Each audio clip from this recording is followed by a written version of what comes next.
देखिए, चुनावी साल है, इसलिए विपक्ष की निगाह बहुत ज्यादा इस बजट पर, उन लोक लुभावनी घोषणाओं पर भी विपक्ष की निगाह रहेगी, क्योंकि जो बजट की घोषणाएं हैं अगर वो धरातल पर उतरती हैं तो वोटरों को बहुत ज्यादा प्रभावित करती हैं।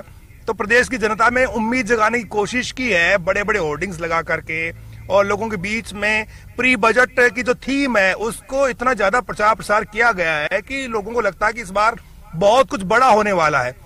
लेकिन बीजेपी क्या देख रही है इस बजट में, बात करते हैं सतीश पूनिया से। पूनिया साहब, बजट तो आने वाला है, अब तो बहुत कम वक्त रह गया है, बजट की कॉपियां पहुंच गई हैं, आपको क्या लग रहा है किस तरह का बजट आने वाला है इस बार का?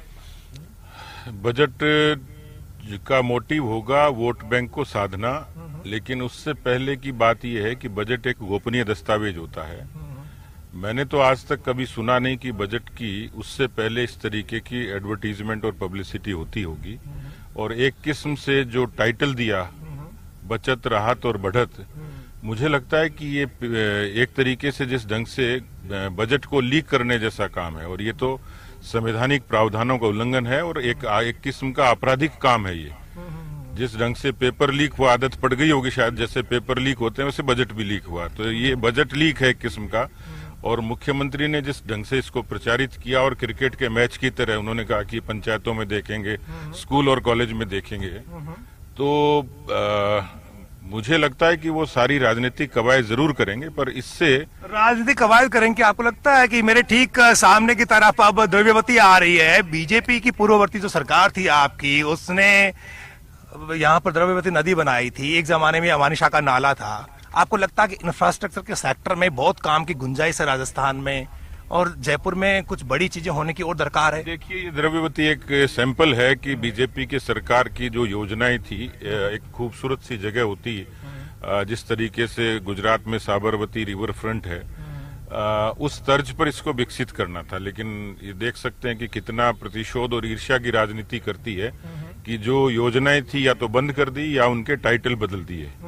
जैसे भामाशाह था, चिरंजीवी कर दिया, खुद वाई ले रहे हैं जी। अन्नपूर्णा थी, उसको इंदिरा रसोई कर दिया। तो ये इससे पता लगता है कि इनकी फितरत क्या है। लेकिन इनकी जो अपनी फ्लैगशिप है जनता क्लिनिक है, न जनता है न क्लिनिक है, तो कोई तालमेल नहीं है नीतियों में, न योजनाओं में है, न उनकी क्रियान्विति में है। सिर्फ इसको पॉपुलिस्टिक बनाना, लोगों को इन्फ्लुएंस करना, और ये करके देख चुके, इसलिए काठ की हांडी बार बार नहीं चढ़ती है। इससे पता लग रहा है कि किसानों की कर्जा माफी के नाम पर पिछली बार वोट बटोर लिए, लेकिन आज वो किसान जवाब मांगते हैं। राजस्थान का किसान जमीन की कुर्की से परेशान है, आत्महत्या कर रहा है। लेकिन सतीश जी, बड़ी घोषणाएं तो होंगी, जिले बना सकती है सरकार, नए संभागीय मुख्यालय जो है उसकी घोषणा हो सकती है, नई भर्तियों का बड़ा ऐलान हो सकता है, सरकार को हर हाल में। जी बाबूलाल, बिल्कुल बाबूलाल, लगातार हम आपके पास आते रहेंगे। छोटी सी एक और प्रतिक्रिया चाहूंगा, ये बताते हुए दर्शकों को कि हमारे साथ में लवली लगातार मौजूद हैं, हमारे साथ में आसिफ मौजूद है, हमारे साथ भीलवाड़ा से सहयोगी राहुल कौशिक मौजूद हैं, राजस्थान विधानसभा के ठीक बाहर से हमारे साथ सचिन शर्मा मौजूद हैं, और भारतीय जनता पार्टी के प्रदेशाध्यक्ष सतीश पूनिया अपने घर से निकले हैं, विधानसभा जा रहे हैं। तो एक बाबूलाल, छोटी सी प्रतिक्रिया चाहूंगा। अभी कुछ ही देर पहले न्यूज 18 राजस्थान से खास बातचीत करते हुए पीसीसी चीफ गोविंद सिंह डोटासरा ने कहा कि विपक्ष के पास इस प्रतिक्रिया के अलावा कुछ नहीं बचा है, कि इस बजट में कुछ नहीं होने वाला, निराशा, झुंझुना और लोक लुभावनी घोषणाएं मात्र हैं, क्योंकि सरकार ने 4 साल में बहुत काम किया है। इस पर छोटी सी प्रतिक्रिया, उसके बाद बाकी के सहयोगियों के पास भी हम जाएंगे। जी बाबूलाल।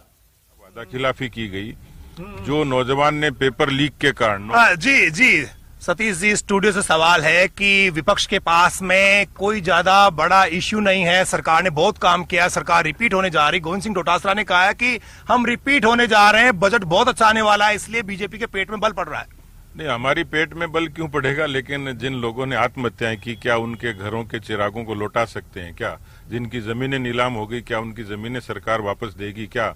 जो बेरोजगारी के कारण यहाँ जो लोगों ने तनाव में आत्महत्या की, उनको वो लोग उनकी जिंदगियां वापस आ जाएंगी क्या?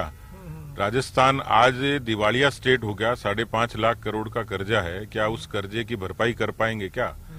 जो राजस्थान जिस तरीके से फिस्कल स्ट्रेस स्टेट हुआ है, ये आरबीआई ने तायद किया है, लगातार फिस्कल डेफिशिएंसी बढ़ती जा रही है।